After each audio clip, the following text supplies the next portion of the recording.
प्रदेश में लाल कुआं के निकटवर्ती क्षेत्र बिंदु खत्ता के पुराना खत्ता क्षेत्र में मामूली सी बात में हुए विवाद के चलते दो युवकों के बीच झगड़ा हो गया और एक ने दूसरे के सिर में कड़े से प्रहार कर उसे गंभीर रूप से जख्मी कर दिया।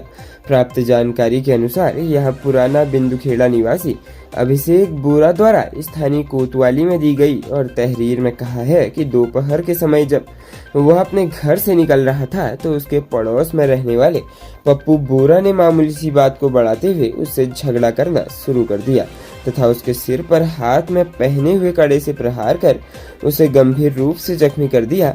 वहीं जख्मी युवक ने प्राथमिक स्वास्थ्य केंद्र लाल कुआं में पहुंचकर अपना उपचार कराया।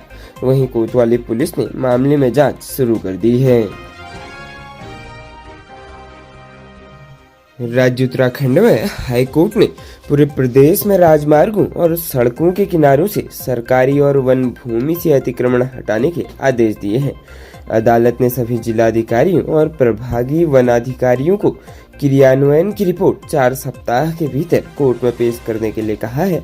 मुख्य न्यायाधीश विपिन सांघी एवं न्यायमूर्ति राकेश थपलियाल की खंडपीठ के समक्ष मामले की सुनवाई हुई। नैनीताल जिले के पदमपुरी और खुटानी में सड़क किनारे सरकारी भूमि पर अतिक्रमण को लेकर प्रभात गांधी ने हाईकोर्ट के मुख्य न्यायाधीश को एक पत्र लिखा था। हाईकोर्ट ने स्वतः संज्ञान लेते हुए इस पत्र पर जनहित याचिका के रूप में सुनवाई की। पत्र में कहा गया था कि पदमपुरी और खुटानी में राजमार्ग के किनारे सरकारी और वन भूमि पर अतिक्रमण कर दुकानें और व्यावसायिक प्रतिष्ठान बनाए गए हैं, यहाँ तक कि मंदिर भी बनाए गए हैं।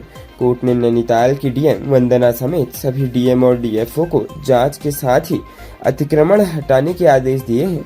कोर्ट ने अनुपालन रिपोर्ट 4 सप्ताह में देने के लिए कहा है। कोर्ट में मामले की अगली सुनवाई 5 सितंबर को होगी। राज्य के हल्द्वानी में अब एटीएम में जालसाजों की सक्रियता देखने को मिल रही है।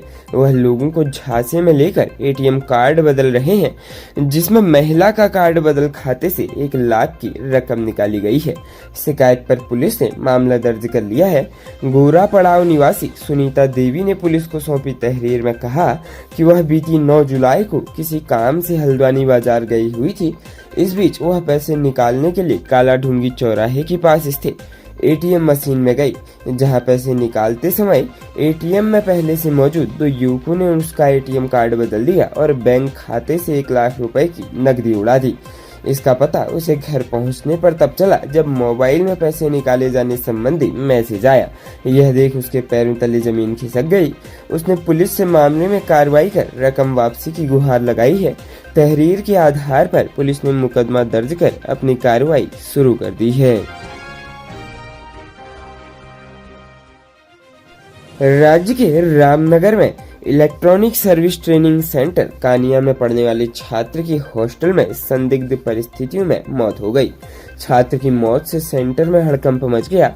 आनन फानन में पुलिस मौके पर पहुंची। वहीं पोस्टमार्टम के बाद पुलिस मामले की जांच में जुट गई है। जानकारी के अनुसार अल्मोड़ा के भिकिया सैण के ग्राम बासोट निवासी चंदन सिंह रावत उम्र 21 वर्ष पुत्र त्रिलोक सिंह रावत पिछले 1 साल से रामनगर के कानिया स्थित ईएसटीसी में कंप्यूटर कोर्स कर रहा था। वह ईएसटीसी के हॉस्टल के 35 नंबर कमरे में रहता था। वहीं मंगलवार सुबह हॉस्टल में कार्यरत गार्ड ने देखा कि कमरे का दरवाजा खुला है और छात्र बेसुध पड़ा है। सूचना तत्काल ईएसटीसी के निदेशक दिनेश चंद्रा सहित अन्य को दी गई। मौके पर डॉक्टर ने छात्र को मृत घोषित कर दिया। CO Baljeet Singh Phakuni, SSI Anees Ahmad, SI Ravindra Rana मौके पर पहुंचे और जांच में जुट गए। छात्र के मुंह से झाग निकलने से अनुमान लगाया जा रहा है कि दौरा पड़ने से उसकी मौत हुई होगी। सेंटर के निदेशक दिनेश चंद्रा का कहना है छात्र की मौत दौरा पड़ने से प्रतीत हो रही है। वहीं सीओ बलजीत सिंह फाकुनी ने बताया कि मौत का वास्तविक कारण पोस्टमार्टम रिपोर्ट के बाद ही पता चलेगा। पोस्टमार्टम कराकर शव को परिजनों के सुपुर्द कर दिया। खबरों में बने रहने के लिए धन्यवाद। खबरों से प्रकाशित रहने के लिए कुमाऊनी कुटुंब को सब्सक्राइब करना न भूलें तथा खबरों को शेयर कर सहयोग प्रदान अवश्य करें।